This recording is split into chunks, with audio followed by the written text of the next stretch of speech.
The year is 1976. The world's first commercial supercomputer, Cray 1, has just been released. NASA's Viking 2 started sending the first close-up pictures of Mars, and Steve Jobs just founded the Apple Computer Company.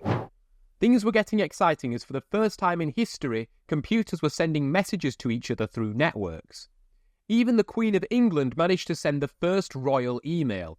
Back then, the internet was actually called ARPANET, and it was wired together through telephone lines. If I wanted to send you a simple message, all we would have to do is buy hundreds of thousands of dollars worth of hardware, hire a team, get approval to wire up our computers to the telephone line, and agree on a messaging protocol. Then to send the message through, I would have to actually program the computer to be able to use ARPANET. This was revolutionary, but there was still one problem. A hacker could potentially buy their own computer for hundreds of thousands of dollars, get permission to hook it up to their own ARPANET, and then intercept the messages that I was sending to someone else and read all of my personal information.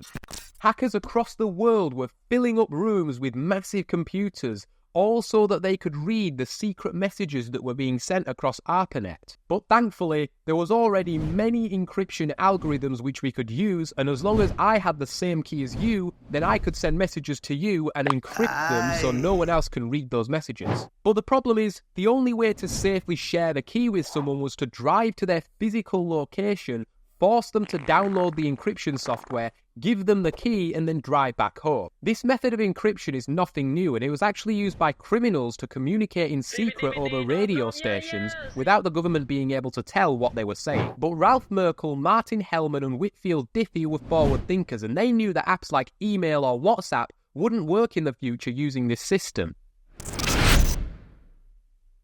Asymmetric encryption. In symmetric encryption, encryption can go both ways with the same key, but with asymmetric encryption, one key goes to encrypt the message and the other key decrypts the message. So if you wanted to send a message to me using asymmetric encryption, then first you would find my encryption key, and then you would turn it into gobbledygook, and then I would take my decryption key and I could change it back into the original message. This way, if I keep my decryption key a secret, then no one can read the message that you're sending to me if you just encrypt it with my key. We call this the public key and this the private key, because this one I keep private and this one is public, because then you can come along and use my public key to create a message that only I can read with my private key. And likewise, if I want to send you a message, then I would just go over, get your public key, use it to encrypt the message, turn it into gobbledygook, send it over to you, and then you could use your private key to then decrypt the message and read what I've said to you. We can actually make this even better, because if I use my private key and your public key to add 2 layers of encryption, then you can use my public key to undo my private key, and then your private key to undo my public key and get back to the original message.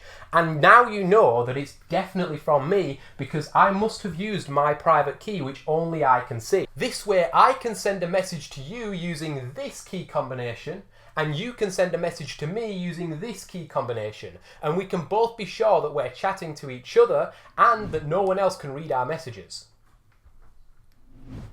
With this new system, 2 people could communicate over the internet and share their public keys without the hacker having any idea about what they're saying. It feels like this shouldn't work, but it does, and it's the basis for nearly all encryption over the internet. The only issue now is trying to generate public and private key pairs that are mathematically linked to each other, but it's still impossible to calculate one from the other. Later, 3 people known as Ron Rivest, Adi Shamir, and Leonard Edelman refined this model and came up with the RSA crypto system. The RSA system is still in use today in everything from web browsing to emails to online banking. Here's how it works. The RSA algorithm stands for Rivest, Shamir, and Edelman, and uses the mathematical properties of primes to encode messages. So to generate a pair of public and private keys, we're first going to have to decide on a pair of prime numbers. So we're going to use P and Q. These prime numbers would be larger for more security, but let's say for simplicity's sake that P equals 5 and Q equals 11. To find n, we just have to multiply p and q together, and to find e, we have to find a number that is co-prime to the totient function of n. The totient function of n is equal to p minus 1 multiplied by q minus 1, which in this case is 4 times 10, which is 40. When a number is co-prime to another number, it means that the highest common factor is 1. Or in other words, if you put that number over the other number, then the fraction that is generated cannot be simplified. So, for example, if we say e equals 1, 1 is too low. For security reasons, we can't use e equals 1. If e equals 2, then 2 over 40 could be simplified. So we can't use 2 either, but when e equals 3, that means that e is co-prime to the totient function of n. Now that we've found e, we know that we've got the public key. And to find the private key, we just need to find d. So d is a number such that de is equal to 1 mod the totient function of n, which is 40. So that means that de is 1 more than a multiple of 40. So here are our multiples of 40. We've got 40, 80, 120, 160, and one more than them is these numbers, 121, 161. Now de, because we know e is 3, that means that these must be a multiple of 3, and the only one here that's a multiple of 3 is 81. So we're going to use 3d equals 81, and that means that d must equal 27. So I've just used the same method to generate your public and private key, but let's say you want to send a message to me. So you're going to use my public key. So the message you want to send is B, just because it's a nice small letter that we can turn into a number very easily. That's the number 2. And so we want to encrypt it using this. So the encrypted message, which I'm going to call C for code, is equal to the message to the power of my E, which is 3, mod, and then my n is 55. Now, 2 to the 3 is 8, mod 55 doesn't change anything, so that is just 8. So now we have the coded message.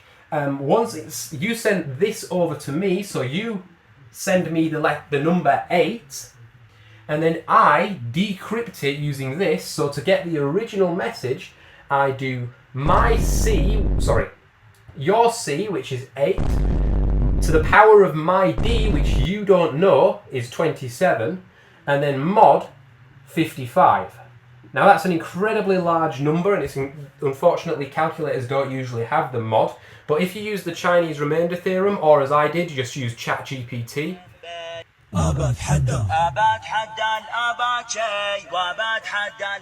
2. You get back the original message, which was 2, and then you can then convert that into the letter that it was originally, B. Okay, so that's how it works with small numbers. Realistically, these numbers here would be hundreds of digits long, so it's incredibly difficult for computers to actually relate these two numbers together. Okay, it's not as simple as that is that times 9. It's a lot more complicated and requires a lot of work that would literally require years for the largest supercomputer in the world to actually crack the private key using the public key, assuming that the public key is hundreds of digits long. Finally, don't forget to like and subscribe and click this video if you want to watch more. Now get lost.